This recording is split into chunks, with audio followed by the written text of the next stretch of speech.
Film के producer B R. Chopra का गुरूर 7वें आसमान पर पहुंच गया और वो खुद को खुदा समझने लगे। उन्होंने रफ़ी साहब से कहा कि आज से आप सिर्फ बी.आर. फिल्म के लिए गाना गाएंगे। लेकिन रफ़ी साहब तो रफ़ी साहब थे। बोले कि मेरी आवाज़ तो जनता की आवाज़ है, मैं ऐसा नहीं कर सकता। रफ़ी साहब के मना करने पर बी.आर. चोपड़ा को इतना गुस्सा आया कि उन्होंने यहां तक कह दिया कि तुम जैसे कई रफ़ी पैदा कर दूंगा।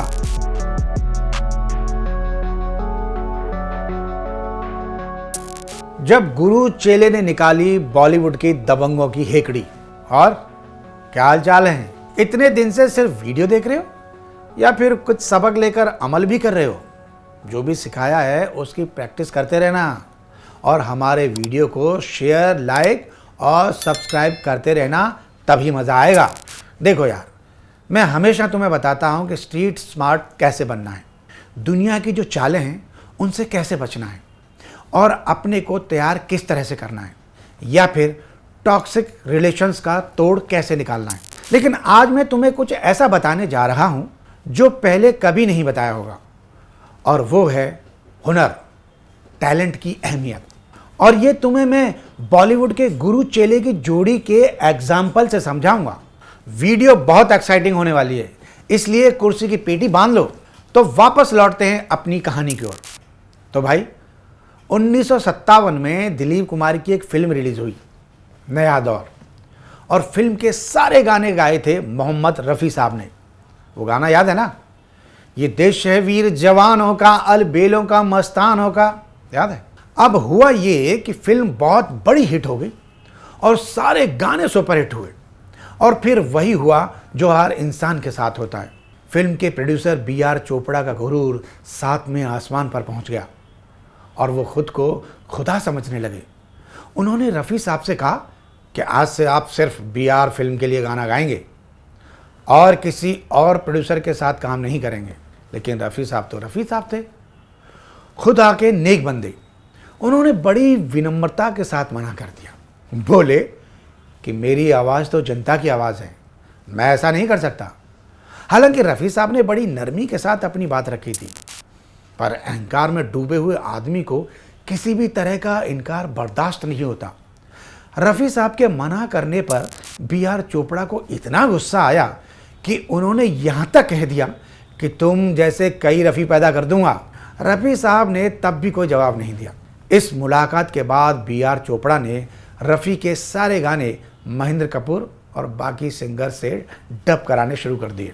साथ ही अपने बाकी प्रोड्यूसर चेलों को भी रफ़ी के साथ काम करने से मना कर दिया। उधर रफ़ी साहब ने न किसी के पास जाकर काम की गुहार लगाई, न ही किसी से कोई शिकायत की, बस चुपचाप अपने घर बैठ गए।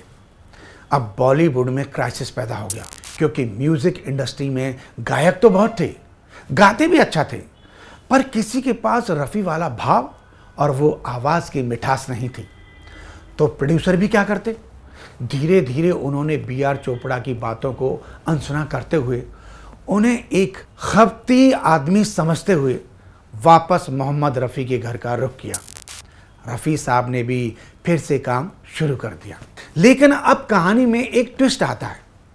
बी.आर. चोपड़ा के छोटे भाई यश चोपड़ा 1965 में एक फिल्म बनाते हैं, वक्त, जिसमें बलराज साहनी, राजकुमार और सुनील दत्त जैसे बड़े कलाकार शामिल थे। और अब वो जाकर अपने बड़े भाई बी.आर. चोपड़ा से ये पूछते हैं कि भाई साहब, क्या मैं अपनी फिल्म का एक गाना रफ़ी साहब से गवा सकता हूँ? सोचो क्या गुजरी होगी उस आदमी के दिल पर, जिसने कुछ साल पहले ही ये कहा था कि मैं दूसरा रफ़ी पैदा कर दूंगा।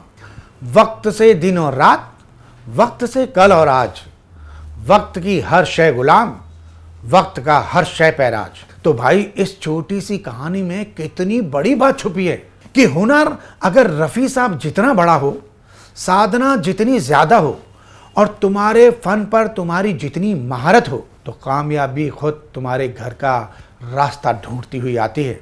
50 साल बाद कुछ ऐसा हुआ मोहम्मद रफ़ी के शिष्य के साथ जिससे वो कभी मिले ही नहीं, लेकिन फिर भी ऐसा लगता है कि उस शख्स ने अपनी आवाज़ में मोहम्मद रफ़ी की रूह को जज्ब कर रखा हो।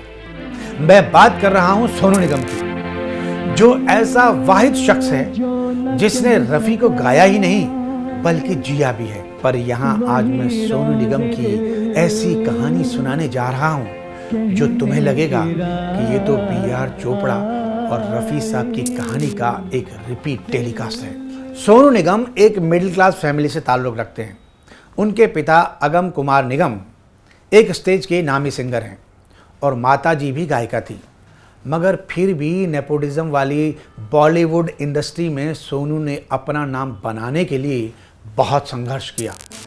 टी सीरीज़ के कवर सॉन्ग से लेकर बॉर्डर के संदेशे आते हैं तक उन्होंने अपना नाम तब बनाया जब कुमार सानू और उदित नारायण छाए हुए थे।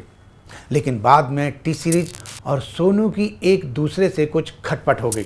हालांकि सोनू रफ़ी साहब से बहुत हद तक इंस्पायर्ड थे, पर उन्होंने अपने हक के साथ कभी समझौता नहीं किया। उन्होंने बातों बातों में टी सीरीज के ऑनर भूषण कुमार को म्यूजिक माफिया तक बता डाला। एक वीडियो डालकर सारी पोल पट्टी खोल कर रख दी। बदले में भूषण कुमार की पत्नी दिव्या खोसला ने एक वीडियो बनाकर सोनू पर तरह तरह के इल्ज़ाम लगाए। लेकिन फिर एक दिन क्या होता है, सुनने में आता है कि भूषण कुमार फिर से सोनू के साथ काम करने पर राज़ी हो गए। पर्दे के पीछे की कहानी क्या है ये हम नहीं जानते, मगर टी सीरीज की बड़ी बड़ी फिल्मों के चुनिंदा बड़े गाने सोनू निगम ही गा रहे हैं। और तो और 2023 के बाद बनने वाली टी सीरीज की सारी फिल्मों में जब गुलशन कुमार की फ़ोटो आती है ना, तो उसके पीछे से जो गाना बजता है पापा मेरी जान, वो भी सोनू निगम की आवाज़ में है। इसका क्या मतलब हुआ? ऐसा तो नहीं है कि टी सीरीज में सिंगर्स का कोई अकाल पड़ गया है, पर एक चीज़ जो सोनू को सबसे अलग करती है वो है टैलेंट, आवाज़ में भाव और हुनर।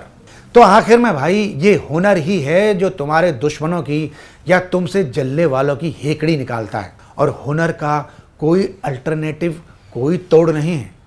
तो ये थी आज की दुनियादारी की बात। मिलेंगे कल एक नई वीडियो के साथ। तब तक के लिए वंदे मातरम, जय भारत, जय श्री राम।